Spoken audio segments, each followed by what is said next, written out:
What's up, my good people, and welcome back in to the Bully Ball Show on Sparks TV. I'm your host, Nino Sparks Don, aka the Mid-Range Bully. Let's get it. Now, back from my long hiatus with another video, another breakdown as only I can give you. But before we get started, if it's your first time tapping in, or maybe you tapped in before, tap that like, tap that subscribe, stay tapped in. Let's rock. So, a lot being said about my Los Angeles Lakers, who just won the first ever in-season tournament. Get a bit confused sometimes with play-in and in-season, but nonetheless, since then, the Lakers have been on a fucking terrible losing streak, and I say terrible because it's the manner in which we're losing these games. You know, most of these games we start out being in the game, and then I don't know where it just falls apart. If you can recall last season, before the Lakers had made the trade to get D'Angelo Russell, Vanderbilt, and the rest of the gang, we would have these spells where we'd win games. We'd be winning games, and then somewhere along the line, around the third quarter, it would just be in disarray. We'd just fall completely apart. Now, almost during the first and second quarter, you can tell whether or not we're going to win the game. The last game, when watching us play against Minnesota, I could tell minutes into the game that we weren't going to win the game based off of the energy that was being put out, the way guys were shooting the ball, just certain shit. We just do not have whatever it was that they bottled up, maybe that enthusiasm, winning that extra money or whatever. But that in-season team looks completely different from the team now. I'm talking about even as far as rotations are concerned. And as you can recall, I lament before every season that we need to have a legit rotation way before we're 20 games into the season. Why does it take a quarter of the season for us to figure out who should be playing and who should be coming off the bench and who should not be in the rotation at all?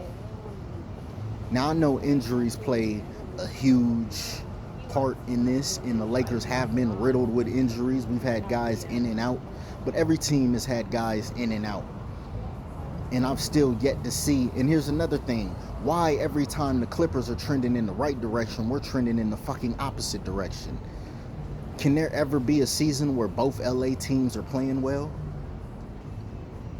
Will we ever see both LA teams in the conference finals? That would be beautiful. But it always seems as if every time the Clippers are going on, and I know this has nothing to do with this tape, but it has somewhat to do with it, because it just bothers me that every time they go on a winning streak, we're on a fucking losing streak. Now, instead of leaving you with a problem, let me pose a solution. Number one, why is D'Angelo Russell still in the starting lineup? He shouldn't have been starting since the beginning of the season. If you can recall, I did plenty of videos attesting to that. Now, maybe you think if you bring him off the bench, you're going to lose him. But you're going to lose him anyway. His name has been in trade talks since before the fucking season even started. So we're way past pleasantries. And if you, Darvin Ham, as the coach, can pull Westbrook to the side, a first ballot Hall of Famer, former MVP of the league, a guy who's done basically everything but win a championship, and you can take that guy and pull him to the side and say, hey, we need you to come off the bench, but you're having trouble telling D'Angelo Russell that it's time for him to come off the bench. At some point in his career, he's going to either have to, I've said it before, you can be a starter on a lottery team, or you can be a bench player on a championship roster.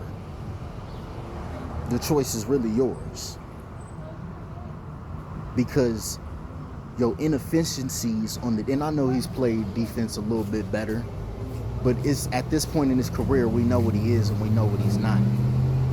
I don't think he's ever going to make a defensive team. No disrespect. I could be wrong. I just don't see it. He doesn't have the foot speed. He doesn't have the lateral movement. Basically, you can get whatever you want against D'Angelo Russell. Now, usually his offense can offset some of that. When he's playing against a guy like Damian Lillard, Steph Curry, these other guys who are not defenders. But when it comes time to play teams with guys that will defend, guys that have length, pause, he's going to get cooked every time, and he's going to end up being a liability on the defensive end. And during the playoffs, he's going to end up being benched.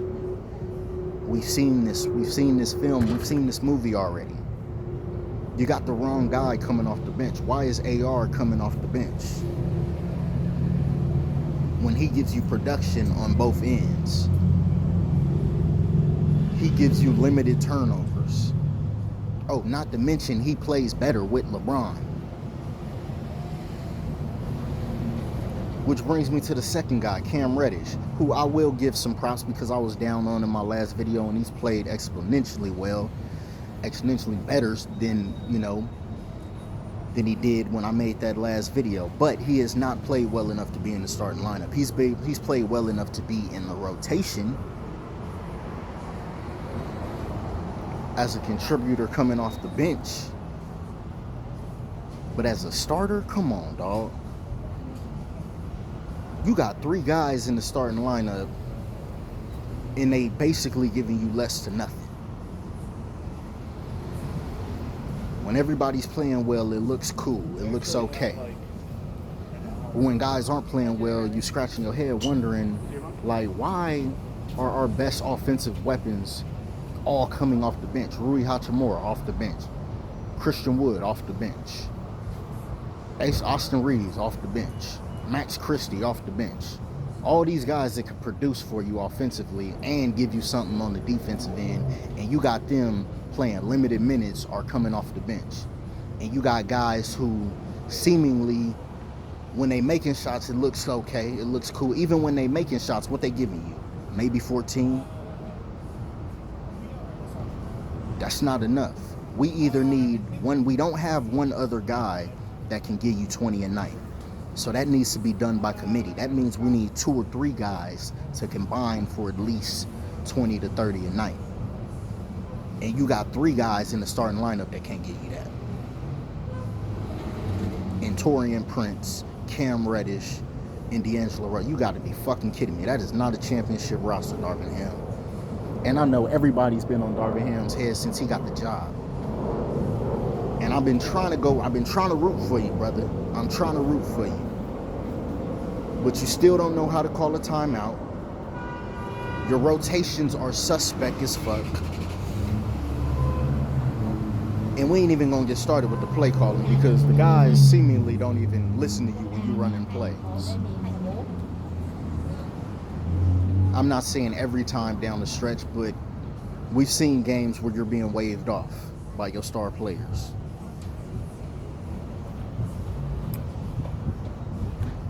So what is the solution? My solution would be to move LeBron to his natural position, the position that he was born to play, which is the point guard. I can even recall seeing a video where LeBron pulled Phil Handy to the side and he said, "Hey man, y'all know I could play the point, right?" And the fact that he went to Phil instead of Darvin and said that speaks volumes.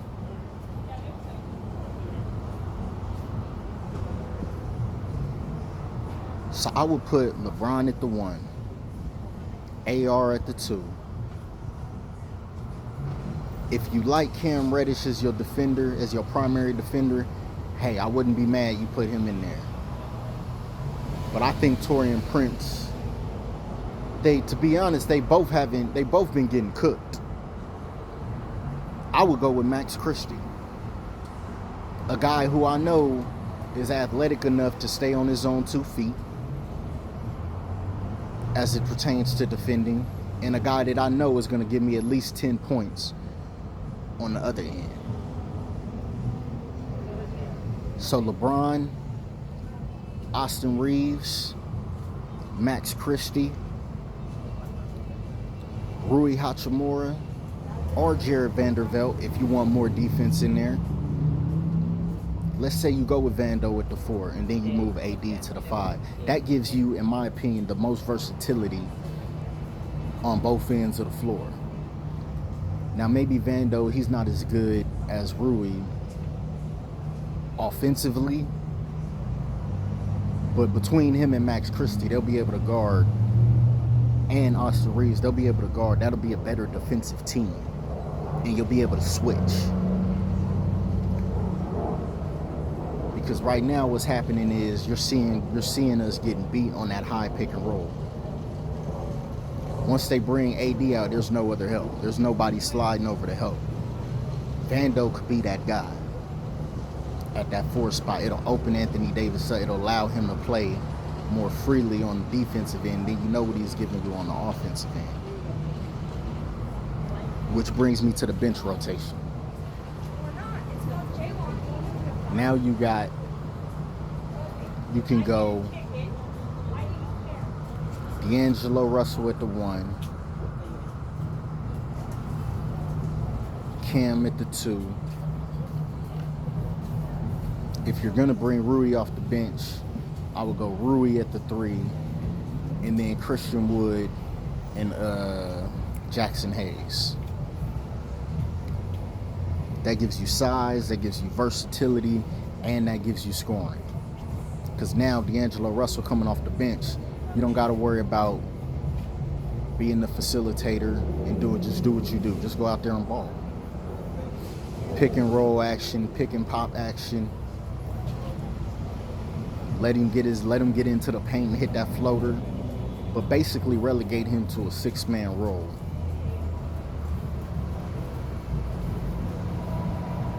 And that to me is a simple fix without making a trade.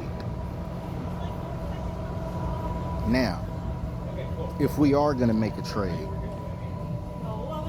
I think it's a simple fix. You're hearing Zach LaVine's name being thrown in there, but I don't think we can just get Zach LaVine and that be the fixer. I think you got to try to at least get 2 out of the 3. That being him, Alex Caruso, and DeMar DeRozan. It's time for us to bring DeMar DeRozan home.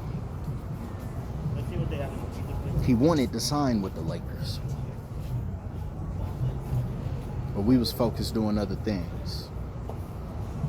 If there's any chance we can get him, we need to get him. If we can't get maybe all 3 might be a stretch, but Debo and LaVine, it needs to be 2. It can't just be Caruso. That's not gonna fix things. Because like I said, you either need another guy that you know is gonna give you 20 a night, or you need 2 or 3 guys that can give you that can combine for 30.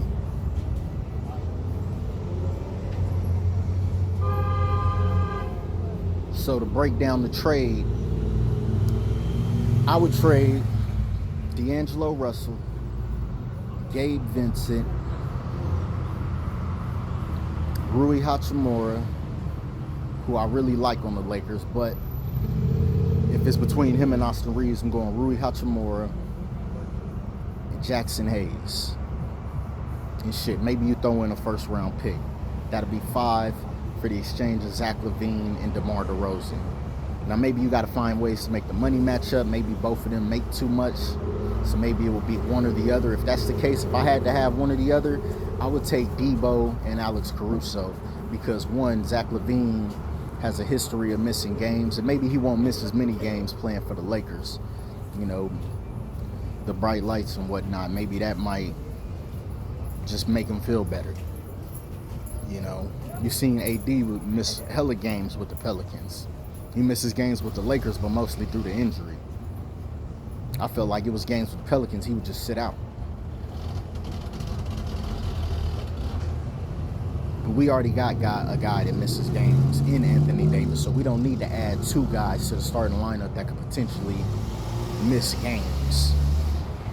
Hella games. Excuse me. So in my opinion, excuse me, it has to be more than just one guy. It can't just be Caruso. It can't just be LaVine. We have to find a way to get Debo into that mix. But that's all I got for free. Y'all let me know what y'all think in the comments section. Would that be a fair trade? Or do y'all think that would be a lopsided trade for the Bulls, who aren't going anywhere anyway? And maybe that's why they want Austin Reeves included. But if you get Austin Reeves, oh, you're going to have to give up way more than just LaVine. We want LaVine, we want Debo, we want Caruso, and we want motherfucking Vucevic. Now, maybe all that money wouldn't work, but shit, I don't care. We want it all.